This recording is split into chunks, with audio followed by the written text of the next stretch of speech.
Hello everybody, today we are at Threlkeld, Quarry and Mining Museum, and boy have we got a lot in store for you today. We're going to be meeting all the volunteers and all of these machines, and actually going to be seeing them inside action as well. From a 78-ton digger to an Austin K2, we're going to be seeing it all, so let's meet all the team and see all the machines.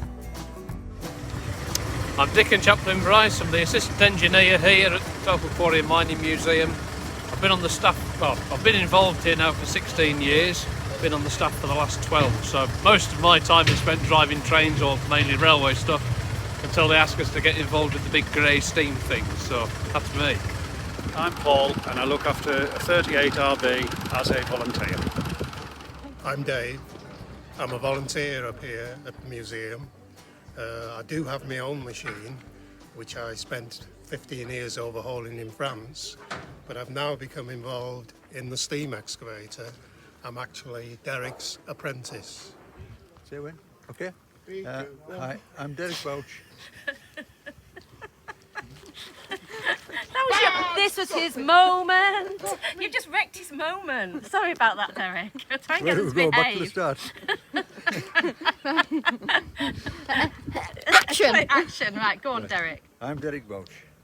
I've been involved with this steam shovel right from its journey up from the Ruston Museum in Lincolnshire. Jack Baxter, volunteer at the quarry here, have done for several years now. I'm Richard and I basically volunteer up here. I own a few of my own machines as well as look after a lot of the trust machines. It's a beautiful place, Threlkeld Mining Museum. Ian Hartland. I'm the,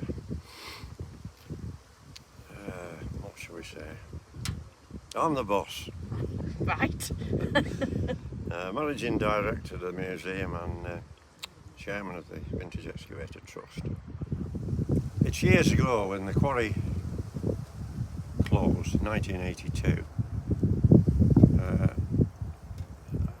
Having known it for many years, we never really thought it would close, but then it closed, and it seemed just a shame knowing people that had worked here, and there was a lot of people still around back then that knew it in the days when it was all operated with railway like this and steam locomotives like the one we've got, and it just seemed that the Lake District needed something.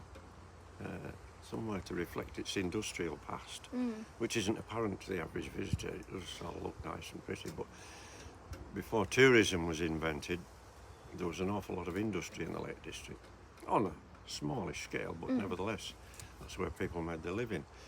And this quarry was quite an important part of the local economy, really. So anyway, a lot of history with it. So we set about doing something and acquired it, and everybody thought we were a bunch of nutcases, never get anywhere. Proved them wrong. And it was set up so that people can have a wander around the museum and get to know a bit about what the Lake District was years ago, and why they see these spoil heaps on the fells and holes in the ground, and we hope that gives them a better understanding of what was. And then this quarry, showing people why you need a quarry, what you do with stone, you need it, and to do all sorts. And then the excavators bought one of those, navvies as we call them, just to move a bit of material. Then you get to think, well, these are disappearing, you don't see them as much now, so started gathering a few of those up. When did you buy your first one? 1983, I think, or 4. And then you get to know a few other people, and so we joined together and we formed the Vintage Excavator Trust. And now we've got 70 or 80 things on site. A lot of it looks like scrap, but a lot of it works, and they can all be rejuvenated. Good quality stuff, good British engineering. good quality steel in those days. So it's an important part of history. When you drive up the motorway, you don't have any idea of the work and machinery that went into building it. And it's these sort of machines that did all that. We've got machines here that did all the work in the last century, and they do it mostly out of sight of the general public, being on a construction job or in a quarry. So they're worthy of preservation, and you can't keep everything, but at least you can try and keep a good representative cross-section of stuff.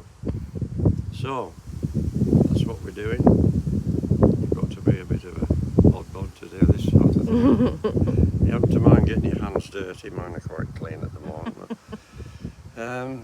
Aye, so. Thank you very much. Thank you for telling me the history, and it's a great place. It's wonderful how you've all done it all. Create this place so people can come. Well, it's a bit untidy, but we like to present things as you would have found them. Well, if it was just pristine, then you know, Yeah, tidy, pristine's boring. You see then so many you'd just things think that that have been ruined. you might as well just, you know, be like at a sales shop where they've got all the pristine cars, mightn't you? And might as well be like there, where it's all clean. That's great. Aye, so. Thank you very much. Thank you. And went to see Richard's 54 RV in action.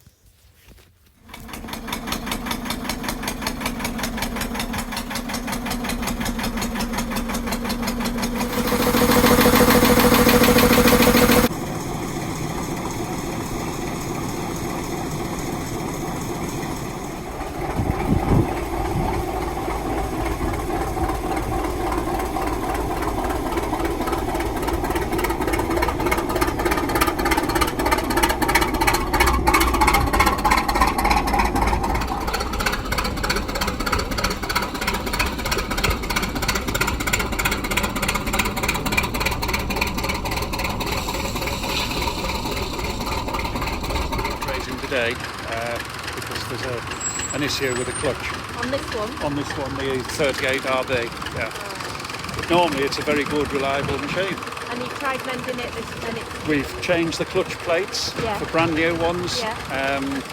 But whether it's a slip in the adjustment or something of that nature, which we're going to address later on today. Ah, right, so you're going to go back to it and have Oh a yeah, look, yeah. we don't give up. You're not giving up? No, never. No. Well done, I've you. had this since 2017 to look after, and 95% of the time it's been working and working well. So you've been looking after it since then? Yes, as a volunteer. Oh, great. And I love it. You bet you do. Yeah, It's a lovely machine. Oh, it's brilliant. It is really good, really a good machine.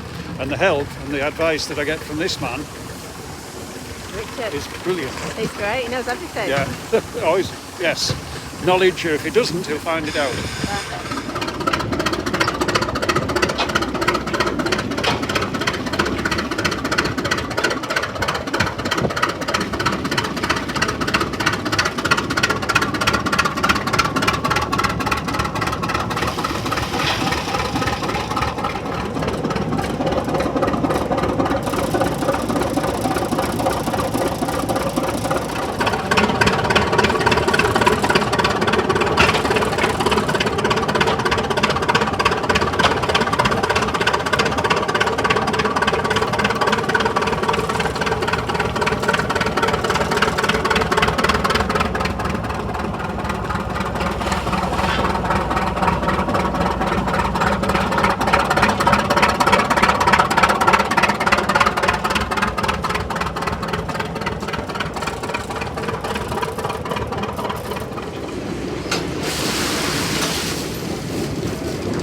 Yum, yum, yum, yum, yum.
an interesting machine there. There's only 2 of these ever come into this country, and my dad drove both of them at some stage.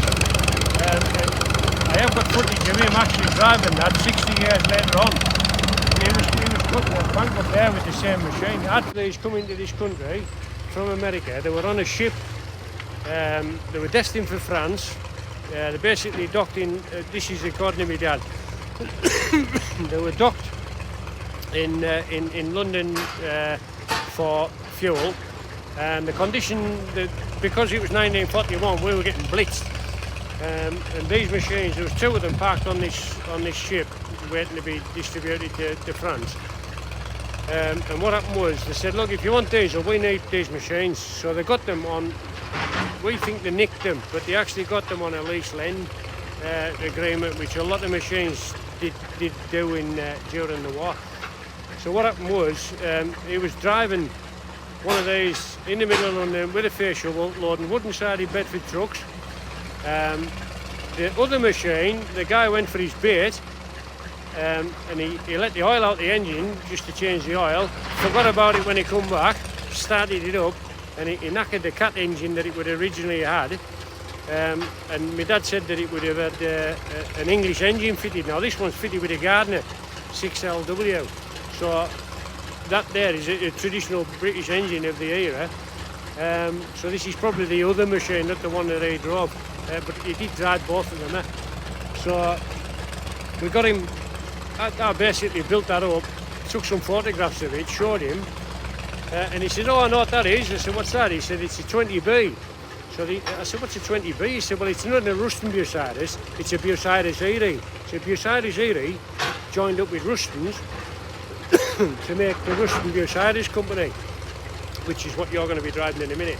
So basically, lovely machine. 60 years after that, I'd rebuilt it, we put him back on it. So he was driving that at 89-year-old, cutting that bank away up there. Has he passed your father? He has.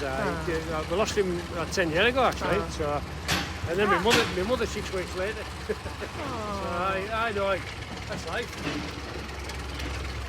Next, Bucyrus Erie 20B. So how many of these cranes do you make? Well, I actually built that one. So that one there, the cab on this is the same length as a 22RB, which is the crane you'll be driving, but it's 6 inches narrower. So every panel that I made for this has had to be, we made it out of a 22RB's cab, but I had to chop a 3-inch strip off and then re-weld the side back to the machine. So completely straightened that cab out because the jib had come over the cab, so it crushed the cab. So I've got photos of this being rebuilt as well. So basically, that was a scratch build job. It's all been adjusted up nicely and it still digs today. How many diggers do you have here? Diggers and machines and... There's about 80 machines in total. But they're not all working? Every one would work. All right, okay. Even though you'll see some states... We'll put the engine back in it. Yeah. You see that one there? It's done by this afternoon. Done. There's one there with... there's one there, it's a 16RB. It's a very rare machine, that one. They come to us as an electric machine, right? Because some of them used to have big electric motors in the back. We've put an engine in the back. Yeah. So that there soon, that'll be going. Oh. See, so... Well done, So the thing is, when you look around here, anybody that doesn't obviously knows all this stuff will come here and I think, oh, that doesn't run, but it actually does run, doesn't it? Yes, it does. I mean, Which you just wouldn't believe. A lot of people think, oh, that's scrap, but it isn't. I mean, a lot of these machines actually drove themselves in here. So they've been parked up. What you've got to do is, when you're trying to restore stuff, it's not a case of, I'll get on that machine and I'll actually fix that till it's finished, painted and everything else. You've got to grab them before the scrap man. So you've got to jump in there and grab them in whatever condition you can find them and basically get them into one place where they're accessible so that then you can say, right, I'm going to finish that one, then I'm going to finish that one because you've got them to finish. Whereas if you'd let them go, they would have been cut up and that would have been the end of them. Obviously some have been got for parts and others basically they're going to work the rest of their life.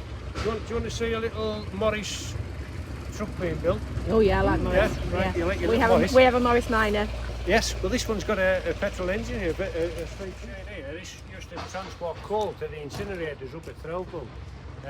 It was sold to a guy down south who stripped it. Didn't really need stripping, but it's nice to get to the bottom of things when you start with these restorations. And what we've basically done is we've got it all here in its broken down state. We were given it, I think. And we're now currently in the middle of trying to restore it and put it back on the road. It's a little Austin K2, or 2K, forgive me if I've got that wrong. Oh, look at that. Oh, bless it. We have had it sheeted up, but it's...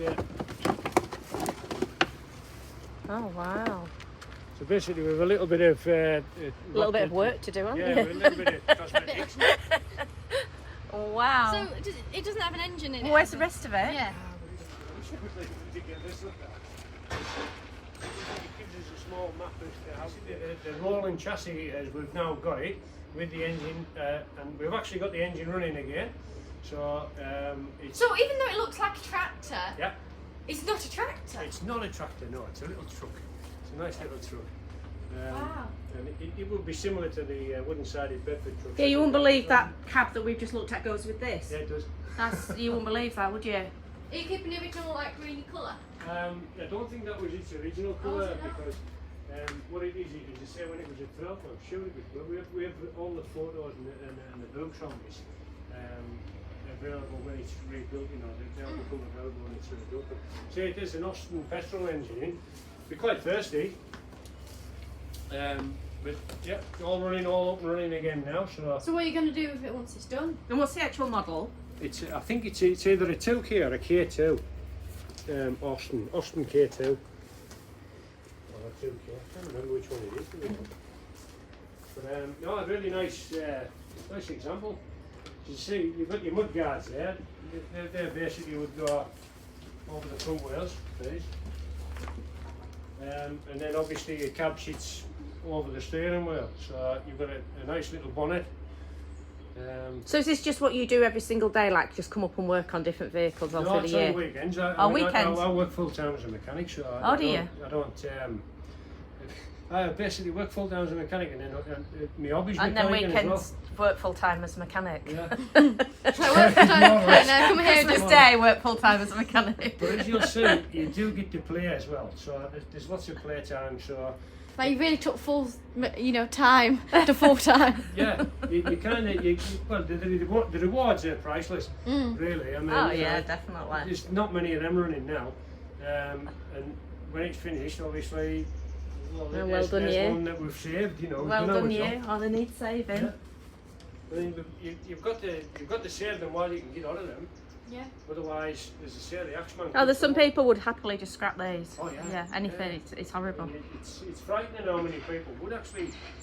They just don't care. They just don't care about the history or keeping them going. I think that's wonderful. As I say, if I walked in here with if I saw the steering wheel, if I hadn't seen the steering wheel to the side, I just think, oh, that's a tractor. Yeah. And then I think know twice when I saw the steering wheel, steering wheel. I think, I still think it's a tractor, to be honest. It just yeah, like it does look like a tractor. I think It's like around- tractor. I think it's around about 1943. This. I think it's somewhere in that age. It's late 30s, early 40s, one or the other. Not really a massive amount of history on this, to be honest. But we have it all in documentation. We hadn't a chance to filter through it yet. But it's yeah. Because when I came round, I was thinking, well, just show us the van before you show us the tractor first of all. I'm gonna have a nightmare editing all like, this. he's trying And to I thought, trick me. yeah. But there are a lot of people like restoring tractors. You know, the tractor that isn't a tractor. Like got two in one. You like, what should we do? Should we turn it back into Morris Man? Should we turn it? Yeah, when they built it. I want a tractor, well, I want a van. It would make a nice big Morris Minor, wouldn't it? Think about it. It's rather inventive. But I thought I'd show you that one because obviously it's one that's Very interesting. it's coming along nicely. That one. Doing well there, well done you. I'll have to come back.